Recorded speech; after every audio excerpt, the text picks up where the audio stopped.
সম্প্রতি ইউক্রেনকে রাশিয়ার মূল ভূখণ্ডে হামলা চালানোর জন্য ক্ষেপণাস্ত্রসহ অত্যাধুনিক বিভিন্ন অস্ত্র দিয়েছে যুক্তরাষ্ট্র ও তার পশ্চিমা মিত্ররা। এর প্রতিক্রিয়ায় রুশ প্রেসিডেন্ট ভ্লাদিমির পুতিন বলেছেন, এসব অস্ত্রের কারণে রাশিয়া আক্রান্ত হলে চরম প্রতিশোধ নেওয়া হবে। যুক্তরাষ্ট্রসহ পশ্চিমা দেশগুলোতে হামলার জন্য নিজের মিত্রদেশগুলোকে অস্ত্রও সরবরাহ করতে পারে ক্রেমলিন। শুধু তাই নয়, রাশিয়া প্রয়োজনে পারমাণবিক অস্ত্রও ব্যবহার করতে পারে বলে হুঁশিয়ারি দেন পুতিন।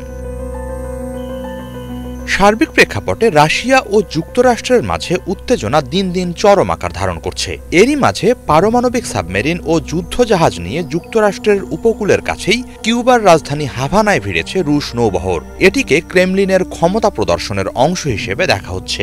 স্পর্শকাতর এ সময়ে পুরো পরিস্থিতি গভীরভাবে পর্যবেক্ষণ করছে আন্তর্জাতিক মহল।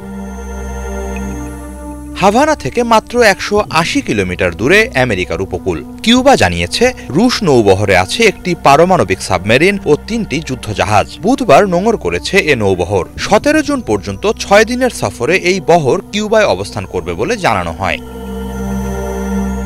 এর আগে এক বিবৃতিতে রুশ নৌবহরের সাথে কোনো ধরনের পারমাণবিক অস্ত্র নেই বলে জানায় কিউবার বিপ্লবী সশস্ত্র বাহিনী। ফলে কিউবা বা সংশ্লিষ্ট অঞ্চলের জন্য এটি কোনো ধরনের নিরাপত্তাজনিত হুমকি তৈরি করবে না বলে আশ্বস্ত করা হয়।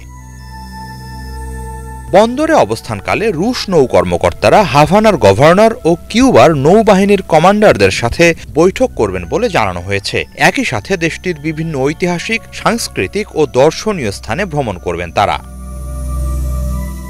এদিকে রুশ নৌবহর দর্শন ও সেটিকে অভ্যর্থনা জানাতে বন্দরে ভিড় করছে কিউবার উৎসাহী জনতা।